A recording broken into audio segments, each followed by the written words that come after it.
Good evening, Bahamas. I'm Jarino Saunders. This is your JCN Evening Sports. From the IAAF World Indoor Track and Field Championships in Birmingham, England on the weekend, for the Bahamas, the top performance came from young Devin Charlton in the finals of the women's 60-meter hurdles. Devin ran spectacular races in the qualifying rounds, but could not put it all together in the finals, finishing 8th in 8.18 seconds off the 7.89 national record that she ran in the semifinals, which would have given her a 6th place finish in that final.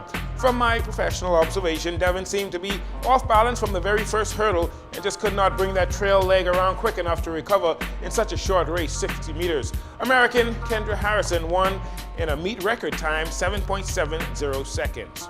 In the men's 60-meter final, American Christian Coleman set a new championship record, clocking 6.37 seconds for the victory there. He broke Maurice Green's 20-year-old world record in the same event last month at another event in England where he ran 6.34 seconds. For the Bahamas in the men's 60-meter, Warren Frazier, he was 6th in his semifinal heat in 6.66 seconds and did not advance to that final. Poland, by the way, they upset the United States in the finals of the men's 4x4 relay, winning it in a world record time, 3 minutes, 1.77 seconds. Surprising Poland, so look out for them on the outdoor circuit as well. The Bahamas Swim Federation held its final Carifta trials at the Betty K Swim Complex on Friday and on Saturday. Then on Sunday, the Federation named a 36-member team to the Carifta Swim Championships. The team will compete in Kingston, Jamaica, March 31st to April 3rd as the defending champions. Host Jamaica will be able to fill just about every lane, and they are expected to be tough at home. While usual powerhouse teams like the Cayman Islands and Guadeloupe, they are expected to challenge for the team title once again. The Swimming Federation, led by Algernon Cargill, will also send 3 water polo teams to Jamaica for Carifta action. Cargill feels this year's Carifta teams are very strong. They will be led by Lily Higgs. That's the swim team. They'll be led by Lily Higgs and Isaac Bastian. And the water polo team, their coaches, they have been putting in some great deal of work, so they should do well also.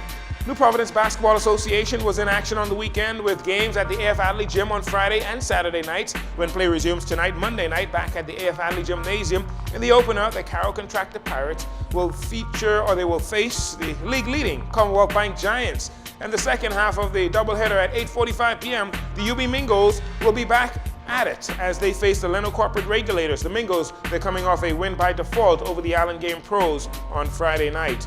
We've got results in from the recent PTC Bahamas Darts Federation Championship. That was a cup championship held in Grand Bahama. It was a 2-day event held at the Taxi Union building. The tournament featured teams from Eleuthera, Abaco, New Providence, and of course the host Grand Bahama, all hunting for that team title. In the end, the national darts title went back to the island of Abaco along with the Golden Cup.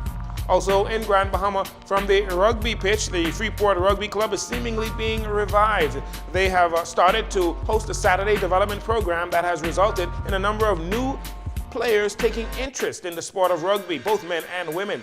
The rugby club in Grand Bahama hopes to revive league play in the very near future so they can get back on the pitch. Also from the rugby pitch, the Bahamas Football Rugby Union is preparing for a female team to represent the Bahamas. It'll be a sevens team, the Bahamas Rugby Sevens women's team.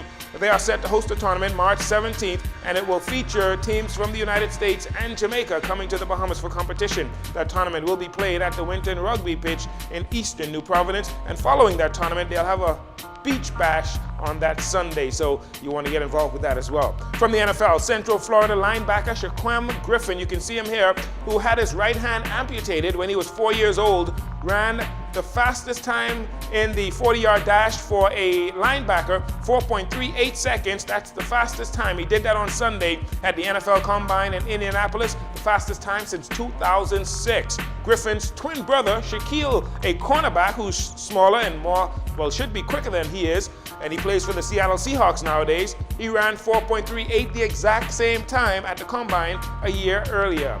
It was a big weekend for Griffin, who also on Saturday had 20 repetitions with a 220-pound bench press using a prosthetic on his left arm attached to the barbell. Time will tell if the young Florida native will hear his name called at the NFL draft in a couple of weeks. And finally, also at the NFL Combine, it is believed that the Miami Dolphins may be keeping their eyes open for their next starting quarterback. Many do not have faith in Ryan Tannehill. Experts feel that the Dolphins should target Baker Mayfield from the Oklahoma Sooners. Some teams are passing on Mayfield because of his arrest in Arkansas last year, where he pleaded guilty to public drunkenness and fleeing from the police. But like they did with Laramie Tunzel last year, who was involved with marijuana, the Dolphins appear to be willing to take a chance on Mayfield. The Dolphins will pick with the number 11th selection in the 2018 NFL Draft, which is set for April 26th in Arlington, Texas.